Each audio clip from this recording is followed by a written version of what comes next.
Okay, let's talk more about the whole 3-day pack thing. I went and watched most of the Paul Harrell videos. I I couldn't make it all the way through the long version of the 3-day emergency pack unload thing, but we'll get into that. I made it about an hour into it. Before we talk about what I was going to talk about in this video, I wanted to add that there's at least one thing I would definitely make sure was in the pack I was talking about in the last video that I forgot about. I kind of forgot about it because I carry this shit in my wallet, and it's a signaling kit. Which, for a kit this big, what I would do is get a pretty good sized signal mirror, get handheld flares, and a flare gun with probably whatever the flare gun card holds of 12 gauge flares. The one I had before held 6 flares, so I would do that. It's a big, bulky kind of thing, but I have pin flares and I've almost forgot a whistle too. I have pin flares and a whistle on my what's that shit called? Web gear, and they're with a signal mirror and a whistle and all that shit. That's good if you're going for a more compact kind of a thing. If you don't have to worry about size that much because you have a backpack that you're dedicating this to and it's full of all sorts of other shit, go big. Get the big flares. That's my recommendation. Also, let's say something happened and you just can't get a fire started for some reason with the other shit you got. The handheld flares will start a fire. Like, they burn for like 20 minutes. And they burn in a downpour. So, if you can't get a fire started with one of those, a fire's not going to happen.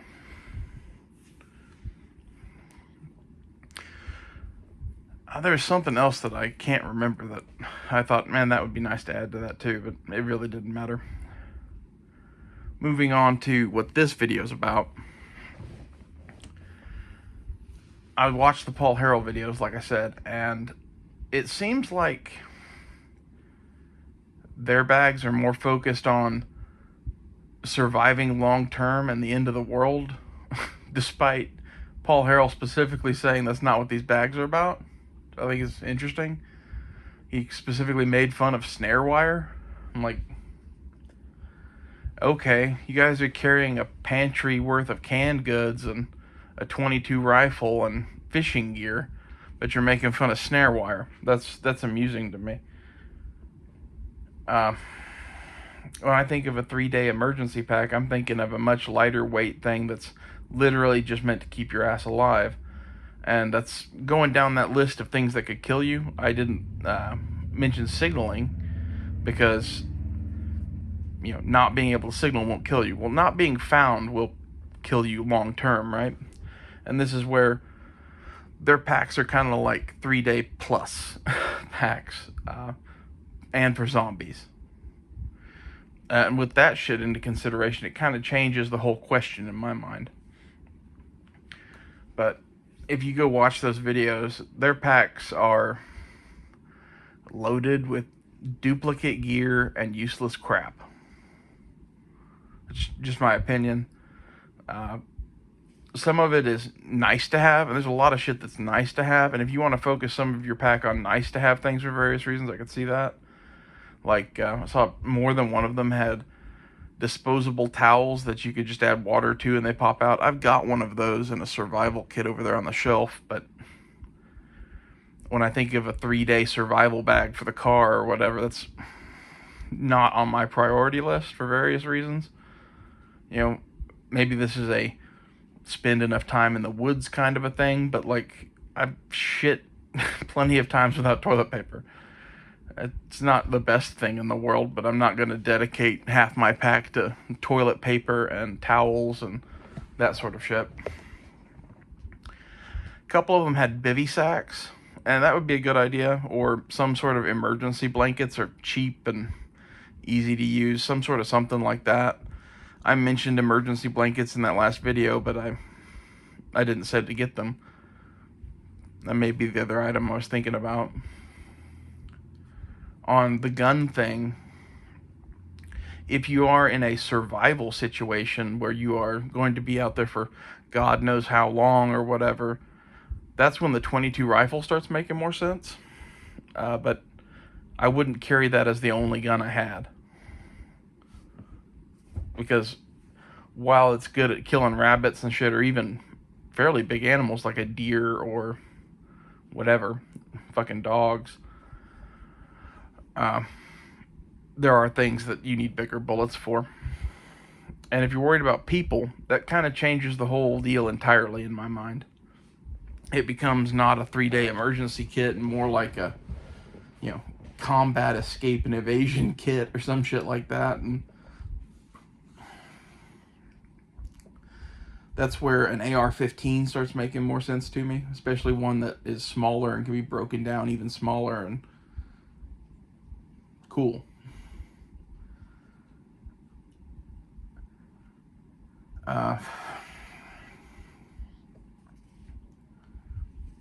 The main takeaway that I really had from their packs is they didn't go the route that I thought they would go, which is a bunch of expensive crap. They went the other route, which is mostly cheaper items, but just a bunch of duplicates and cheap shit that you don't need. And there was a guy that had like 3 whistles. There was a guy that had a shovel, axe, knife, spear combination that you could assemble or whatever, and like, that shit's fucking useless. In my stuff for that kind of a thing, I've got a folding shovel, I've got an axe, I've got a folding saw, I've got a spearhead dedicated, but I don't have something that does all of that. And now I remember the other thing I was going to mention. I forgot to mention this in the last video too. If you're going to the Arctic Circle or something like that, bring a fucking axe. If you're going to the jungle, bring a machete. If you're going to the mountains, bring an axe. And any place I'd bring an axe, I'd bring a folding saw too. So the reason behind that is, in those colder environments like the Arctic or mountains, you need to process firewood, like just burning sticks that you find and shit, and burning what's called squaw wood, which is all stuff that's below 1.5 inches in diameter that you can just kind of gather off the land. That's what the Native Americans used to call squaw wood, because they'd have the women go and pick that shit up all the time. Well, meanwhile, the men would go get trees. Real wood. When you're in the mountains or the Arctic or something, you need real wood. You need to fell pretty good sized trees and split it into fucking shit to burn. And the reason on that is, it burns longer, it burns hotter, it's just better overall. It's less work than gathering up enough sticks to make it through the night every night. Enough said about that. The jungle, if you do have to walk or move for some reason, you're not doing it without a machete. And this is kind of where, like, having water comes in. One of the things I didn't mention, I just took for granted that you would know in that last kit video. My canteen in that kit would be empty. I would have the water purification tablets and a container to use them in, but I wouldn't be carrying water. Now, if I'm in the desert, that changes things again. Like I said in the last video, I'd have the whole fucking car packed with water or some shit like that. Why is that? Basically, whatever this kit is, it's going to sit for a long time, and your water's going to go bad, no matter what it is. They make emergency water rations like those lifeboat rations, but they're kind of expensive and not enough water. Each one is like an 8-ounce pack or something like that, and you'd have to carry a fuck ton of them. Not worth it, in my opinion. Where I'm at, there's enough water around. Finding some sort of source of water to put Puritabs in is not really an issue. If you're in Arizona or Mexico or some shit, you're not going to have one little canteen of water. You're going to have, 5-gallon water containers and hopefully multiples of them. That's what a smart person does, but just go around and you'd cycle that water in and out. You wouldn't just let it sit. Like, that would be a once a week, once a month, somewhere in between thing that you dumped out your water and put in fresh water. That's just the reality of those environments. Um, and Paul in the video even addressed that, everybody's kit's going to be different or whatever. And that's, I'm kind of painting with a broad brush here, and assuming that, like, if you do live in one of these environments that has additional concerns, you know about that.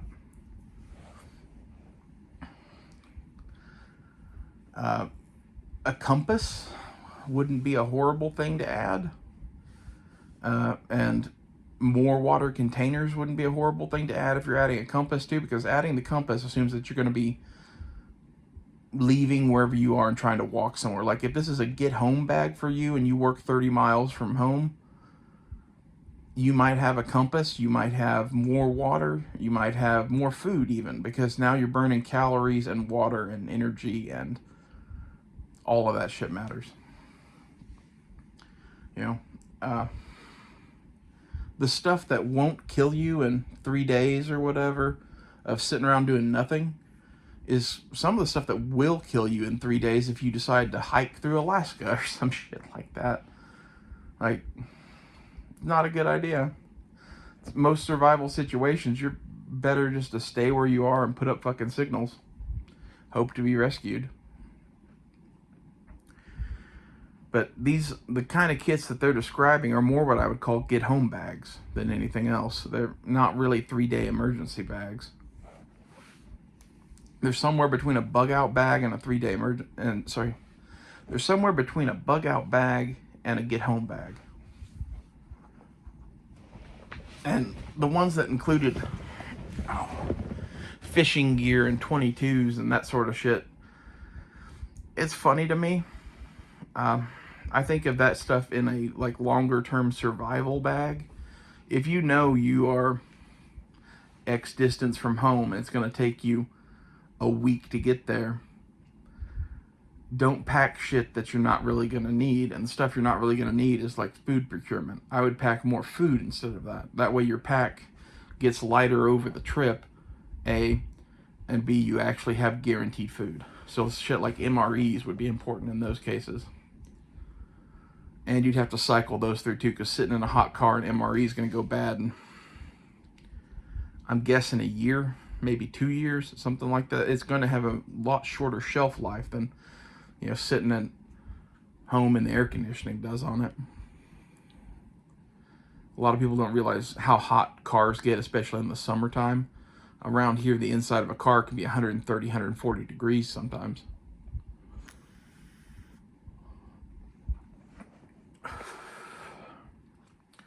And if you're really concerned about people and not animals, like I was saying before, the thing that I was worried most about fourth in my kit after cold, hot, and trauma was some sort of animal trying to kill me, because in my head, we're broken down on the side of the highway out in the middle of nowhere somewhere, and in the backwoods even, so like no one's coming along that road for who knows how long.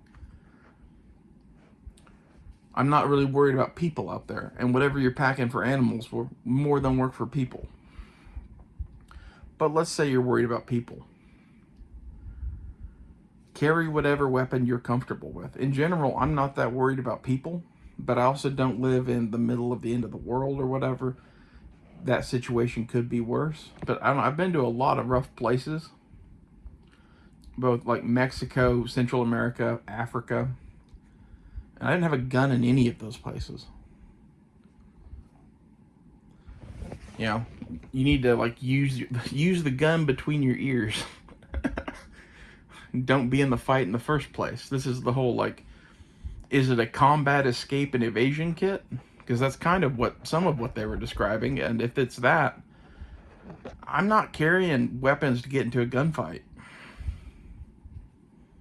I would carry something, but I'd be more focused on being highly mobile and able to be camouflaged and get the fuck out of wherever somebody's gonna try to kill me.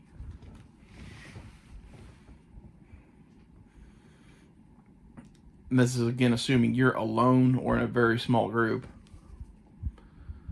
It's like no matter how badass you think you are, chances are that in those sorts of situations you could run into a militia of people, and you're not that badass. or you find out you aren't.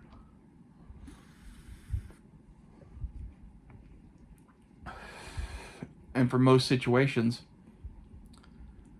some sort of handgun, whether it's a 5-shot J-frame or a Glock 20, will get you through whatever you need to get through.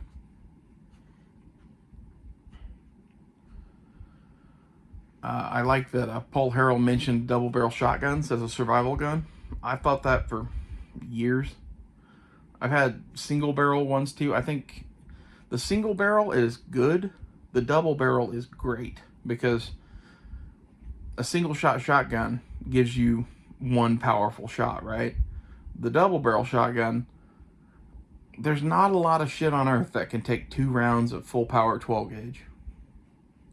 Whether we're talking people or bears.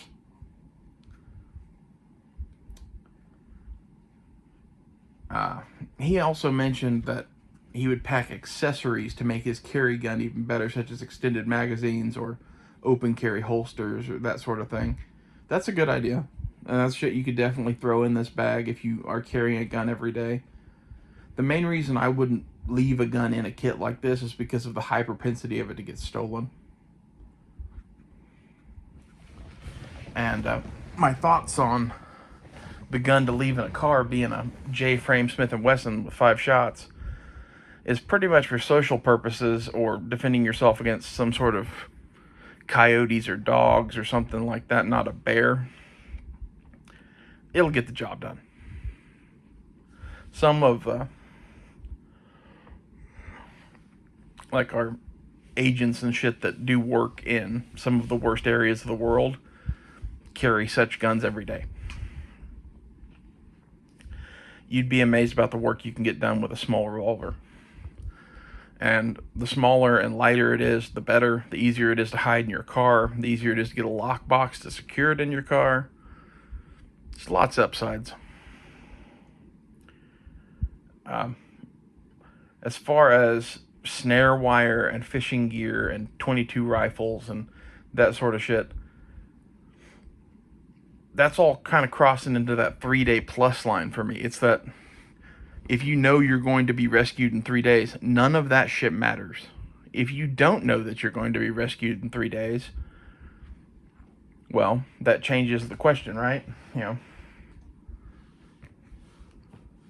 what would you like to have in the kit for that plus symbol on the end of the 3 days? Pretty much all the shit that I just named, plus some extra shit like a slingshot is actually pretty good with a bag of shot. Takedown bow and arrow, but if you have a .22 rifle, you don't really need that, but you could have either one of those. Some sort of way to get small game. And snare wire or traps and fishing gear is stuff that can work for you without you actually having to see the animals or whatever. With fishing gear, you can set trot lines, which are like a line and bobber and shit secured to the bank. And they can just be fishing for you all the time. You just go check them every once in a while. With traps and snares, it's pretty much the same. A gill net can be a good thing depending on where you are. If you're someplace that has pretty good sized fish all the time, you know, an appropriately sized gill net isn't a bad idea. But if you're someplace where like all of the fish are panfish or maybe small bass, all the gill nets I've ever seen couldn't catch fish that small. They have a hole in the net that is a given size, and it's usually 3 or 4 inches by 3 or 4 inches, and that's a pretty damn big fish. Not that there aren't fish that big around here, but what are you more likely to catch? That's where the angling gear, I think, is probably the better bet. It's smaller and lighter and yada, yada, yada.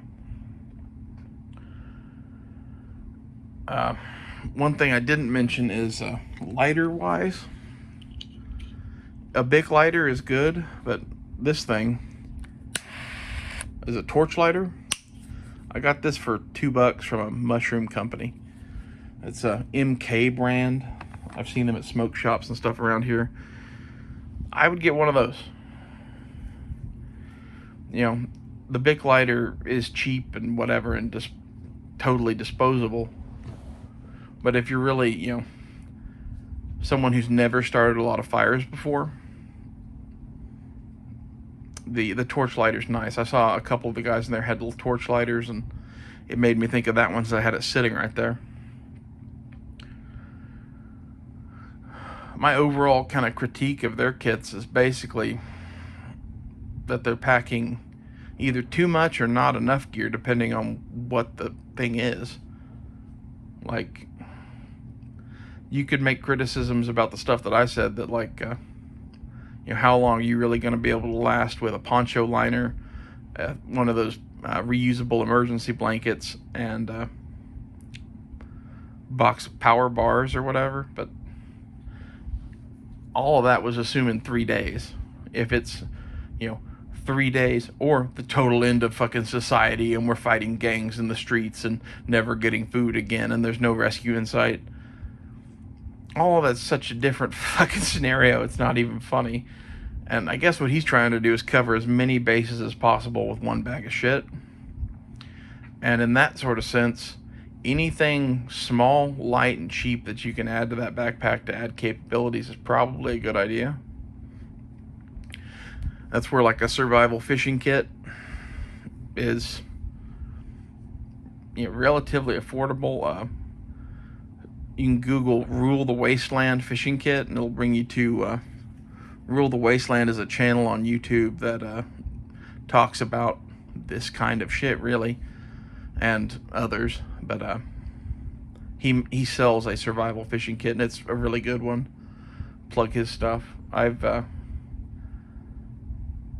been aware of his channel or known him for years, so. There's also fishing kits from various other companies, but his has more stuff in it than most of them do. Best Glide makes some good kits and mini kits and stuff like that. I wouldn't ever buy one of their like bags that's a 3 or 4 day or however many day emergency kit, but their fishing kit's pretty good. Some of their medical kits are okay. I'm a snob when it comes to medical equipment.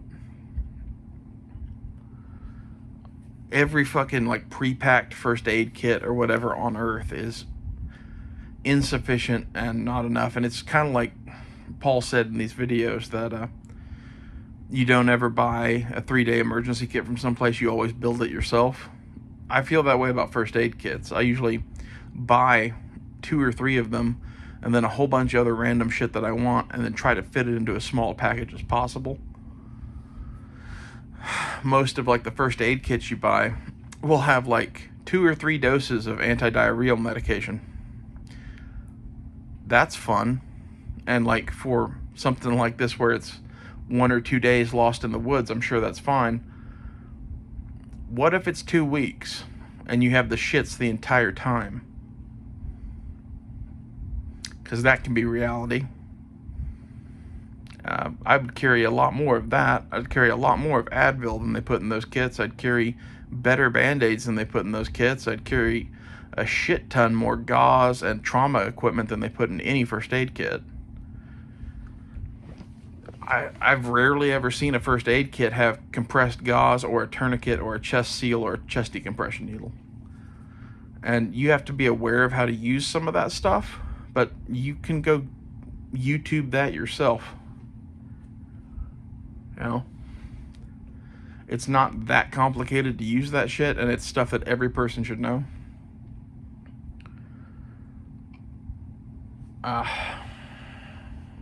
What else? It cracked me up seeing one of the guys had full-on like tins from, it wasn't Mountain House, but it was like one of those other survival food companies. He had like number 10 cans of Pilot crackers and peanut butter and something else, and I'm like, what the fuck are you thinking you're going out there for? I mean, that's all good shit to have, but it's bulky and heavy, and I wouldn't want to carry that. Like, number one. Number two, that's all in that this is a survival bag and we don't know when we're going to be rescued sort of thing. Like, the philosophy of this 3-day pack was not well lined out in that video. That's half why I watched it, was to see what his like philosophy on this was and what I was missing, that it was an emergency in 3 days. Because like I said in the first video, in 3 days most shit won't kill you. It just won't. You can't starve to death. Outside of the desert, you're not going to dehydrate to death in 3 days. You're going to be not good. Like, don't get me wrong. You may be on death's door, but you won't be dead yet. You know, unless you're up and active and doing a bunch of shit in the heat or something like that. This is where you should conserve your water, conserve your energy, and fucking find someplace shady and stay out of the fucking heat, if that's, you know, the environmentals you're working in. If you're working in the cold and wet, it's even more so what I'm saying, that you're not going to dehydrate.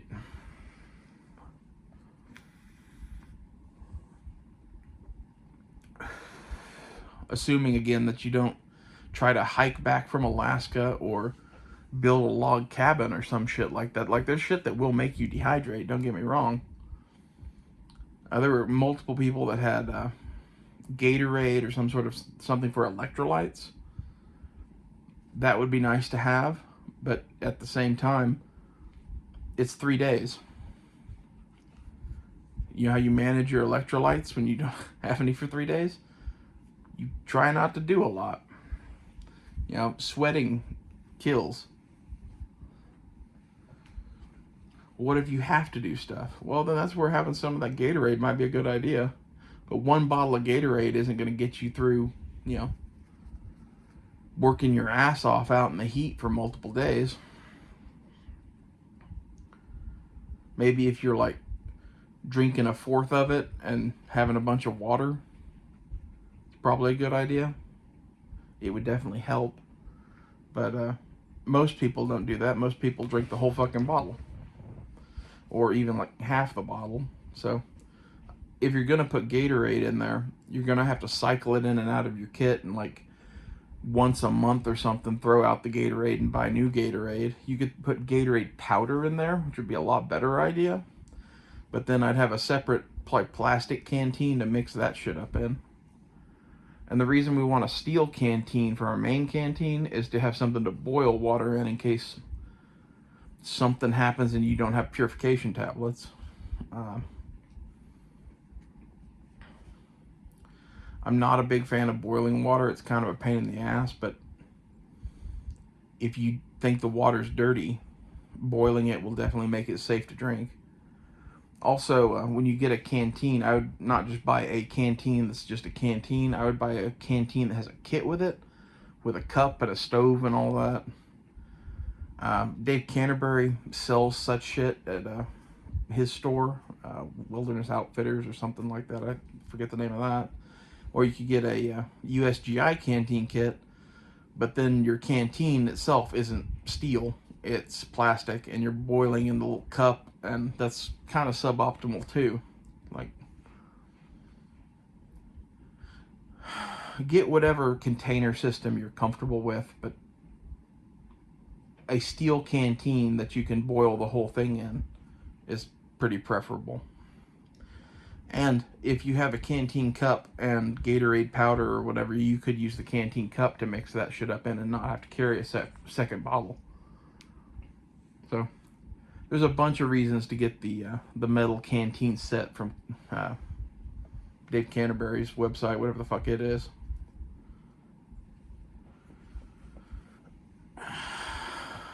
He's one of those people that I've watched on YouTube for years.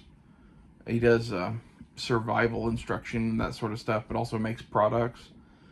And kind of his line of thinking and my line of thinking along about many things are similar. I'm guessing because we both grew up not that far apart in the US and using a bunch of military surplus gear. So I tend to like his stuff. This is where also a water filter of some sort might be nice to have. But like the water filters that I would buy are all pretty expensive, and adding them into this fucking kit of shit that could get stolen, I don't know about that. Is it really that much better than being able to boil and having purification tablets? No. The purification tablets take care of all of the viruses, protozoa, and bacteria that can be in the water. The only thing they don't do is take out heavy metals, which most of the places you're going to get water from in the U.S. don't have heavy metals in them. Unless it's someplace that's like, hey man, I'm in New York City and all our water's polluted or whatever. Like, that's a whole different fucking scenario. You know, urban survival, well, that's where you probably want to have a water filter of some sort, and purification tablets, and a boiling device, and a bucket of bleach, and I don't know. It's just funny to me that Paul Harrell made this big series of videos on 3-day emergency packs, and the packs that he's showing in the video, I'm just like, I don't know, it's like amateur hour. You can tell that they don't really know what they're doing because of the weird shit that they're carrying and too much or too little of it.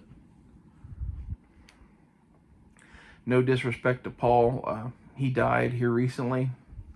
That's kind of why I've been on a kick of watching his videos. I've been watching him for years, and he'll be missed. But some of his guys are, I don't know. They need a little bit more bush time or just experience using some of this stuff.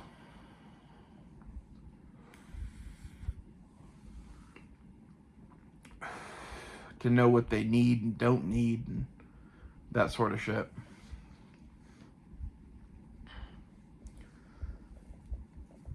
Tool-wise, in the last video, I didn't even talk about a survival knife. I said I'd throw a Cold Steel Bushman and a multi-tool in the bag.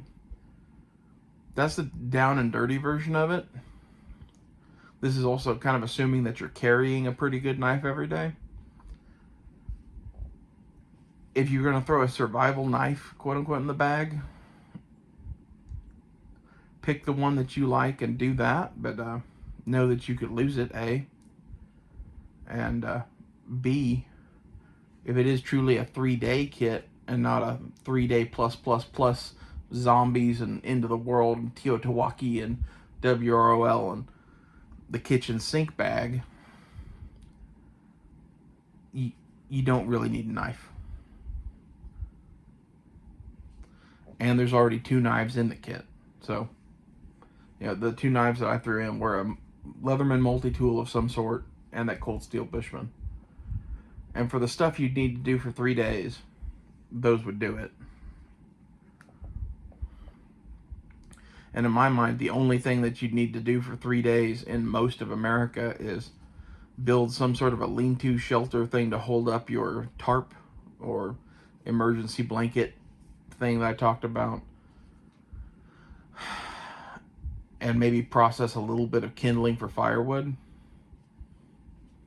You know, this isn't the fucking Arctic. This isn't the mountains. If you live in those places, you're going to have to carry more gear.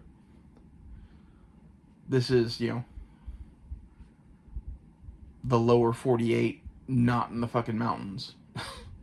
And not in Florida. Because, like, Florida and Louisiana are their own topics, too. This is the bag for most places.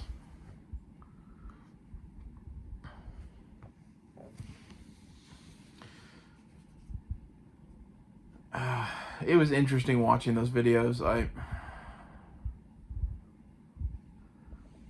haven't seen Paul's bag yet. Maybe I'll go back and finish that video now. I watched an hour of that and couldn't take any more of it because it was getting kind of painful watching people talk about their screw together survival shovel / spear / hammer or whatever the fuck it was. He had a couple of younger guys in it, and it was interesting to see what different people of different experience levels packed. But I didn't even get to the good shit at the end because it was an hour into it and we'd only done like 2 young guys and 1 older guy that packed weird stuff and way too much stuff, and I don't know. I disagree. I guess that's the point of these videos, is if you want to learn about this sort of shit, I'd go watch Dave Canterbury. You can search him on YouTube. There's some stuff you could learn from other people too. He's not the only voice out there, but he's a voice that has been on YouTube consistently for a long time and has good information.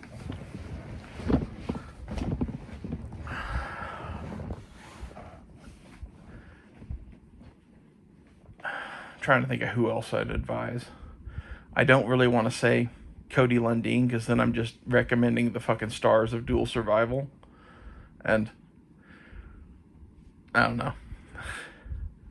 That show is entertaining. If you want something entertaining to watch, go watch that. But it's the YouTube content from either one of those people is way better than their fucking show.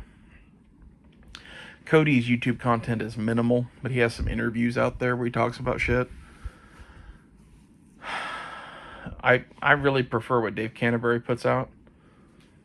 It's informative, interesting, and kind of shows you basics and minimal shit of what you need, and establishes needs versus wants. And I've been camping and trying survival shit out since I was a kid, and as a result of that, my estimation of what I need to live for 3 days is kind of minimal. I've gone 60 days without food before. I've gone 5 or 6 days without water before. This is where, would I recommend that to people? Probably not.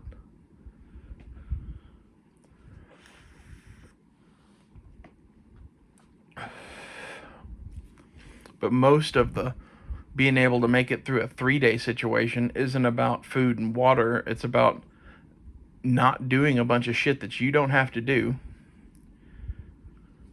It's about not mentally psyching yourself out to the point that you're fucking panicked all the time. It's a largely mental game. And like some little comfort items are good to have, and some items are like, I don't need it, but life would suck without it. Like some sort of a tarp and blanket, like the things that I said to get were a Wooby poncho liner and a reusable emergency blanket, because it's basically a heavy duty reflective / orange grommeted tarp that's like 6x9 or something like that. It's like ridiculous in size. It's plenty big to create a lean-to out of the fucking weather for you. And between that thing and a fire and a whoopee, most of the fucking cold parts of the year in most places in the US, you're good. Unless you're up in the mountains someplace, or unless it's the dead middle of winter and you're in a blizzard. But in all of those situations, I would pack appropriately, pack the appropriate tools, axe, saw, heavy coat, proper boots, wool pants, that sort of shit. And layer. And the same thing goes for, hey, I'm going to go to Arizona. Like, not to beat a dead horse to death, but I said this in the last video too, that if you're going to the desert, the way you dress in the desert and the shit you carry with you changes just as much as going to the mountains or the Arctic or some shit like that.